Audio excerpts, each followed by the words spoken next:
Hi everyone, it's LeAnne Lagasse here, and I am coming at you today with an answer to a question that I recently got asked about the content in my upcoming book, which is called The Congruent Leader. I hope that you'll get a copy. I'm super pumped about this question because the question was, okay, how do I lead more congruently in a virtual hybrid space? And this is an awesome question. So first, if you're unfamiliar with the term congruent leadership, here's what that means.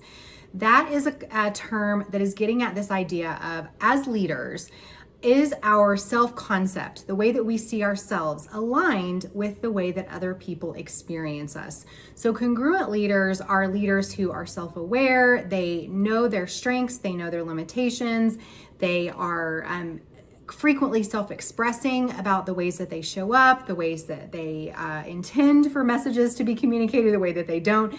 The people who follow a congruent leader will say, not that they're perfect, but my leader knows who they are, they knows who they aren't, and I trust them as a result of that. So how do we grow in congruent leadership in hybrid and remote environments? Well, I want to share 4 tips that I think really would apply for face-to-face leadership, but also are going to apply very specifically to digital spaces. So the first tip that I have for leading in a congruent way in virtual settings is you have to be very explicit about your intentions, what you intend to say, what you don't intend to say. What I mean by that is, we take in so many messages like super fast on our phones or on a Slack message or a Teams message. And those kind of messages, although they help us maybe with efficiency in some ways, they also filter out a lot of cues that in a face-to-face environment, in a meeting or in a one-on-one environment, we might be able to pick up on to understand intent. So when you are communicating in a virtual or in a hybrid kind of workplace, it's so important that you communicate specifically about the messages that you want to send and the messages that you don't want to send. So we call this splitting messages, where you say essentially, here's my intention, here's what I want to communicate, and also here's what I don't want to communicate.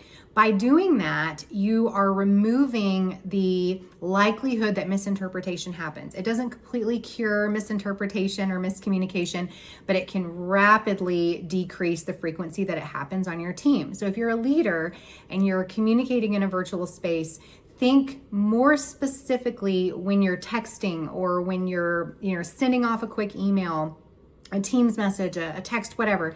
Think a little bit more concretely about what you want to say and what you don't want to say, and actually name it in your messages. Okay, so that's tip number 1.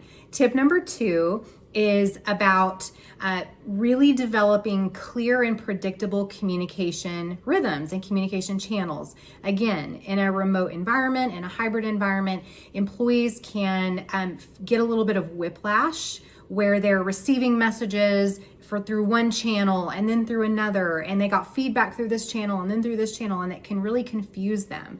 It can also increase feelings of anxiety about their performance when there's a lack of predictability. So if you lead really in any environment, but especially in a hybrid or a remote environment, build in some very regular communication channels so that your team members can predict when, where, and how they're going to receive updates, feedback, those alignment messages that are really going to matter for the initiatives that you care about.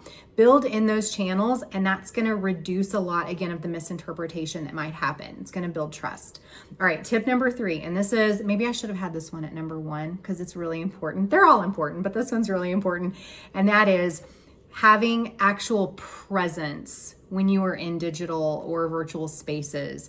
So, one of the things that having Zoom calls or Teams calls has allowed us to do is we think it's allowed us to multitask, but that has often come at the expense of team members feeling like they are not prioritized in the moment, that they're not seen or heard or valued. If you're listening to a team member talk in a Zoom meeting and they can see, because we can always see that you're typing something or you're looking, your eyes are darting around the screen. They sense that you're not fully present in the moment. To be a congruent leader means my people know what to expect from me. They know that I'm present. They know that I'm aware. They know that I'm alive in the moment with them. So if you are a leader, it's so, so important that you don't take that for granted and that you work very hard at being present in the actual conversations that you're in, right? If it's a Teams meeting or a one-on-one or something like that. All right. And then the very fourth, or the last, I should say, the last tip that I have for you to lead in a congruent world is that you have to go, or I should say in a virtual world, to lead congruently in a virtual world, is that you need to, more so than ever, move towards feedback from your team members. Remember, I said at the very beginning of this video that when you're in remote environments, virtual spaces, one of the disadvantages is that a lot of cues, those nonverbal cues, relational cues, get filtered out. So that's why we invented emojis. That's why, we use all sorts of things in our text-based communication to try to communicate emotion and intent, is because they often get filtered out. Okay. So the same is true with feedback. If you want to be a congruent leader, you are going to be someone who moves towards feedback about how you're landing with your team members, how they're experiencing you. So don't wait for them to take advantage of your open door policy, which, by the way, those don't work well in face-to-face environments. They definitely don't work in virtual or remote environments. So don't wait for your team members to come to you with some feedback, some critically valued feedback. It is your responsibility as a congruent leader to move towards them with that feedback. So all those things together, right? When you think about it, the goal is I want my team members to experience my leadership in a way that is consistent with how I think I'm showing up, where my values, my motivations, my actions are aligned. If I am leading in that way, I'm going to be a congruent leader. So a lot of what we've talked about is also true in face-to-face settings, but because of that cues filtered out piece is even more significant in your virtual spaces. So I hope that that's been helpful in answering that question. I thought it was an awesome question, and I really, really appreciated. I had someone on my email list who reached out about that, so I appreciate it so much. Again, you can learn more about being a more congruent leader in my upcoming book, The Congruent Leader. It is coming out on October 7th. So excited about that. So we'll make sure that there's a link for you to get a copy soon. Thanks for all your support, and I'll see you next time.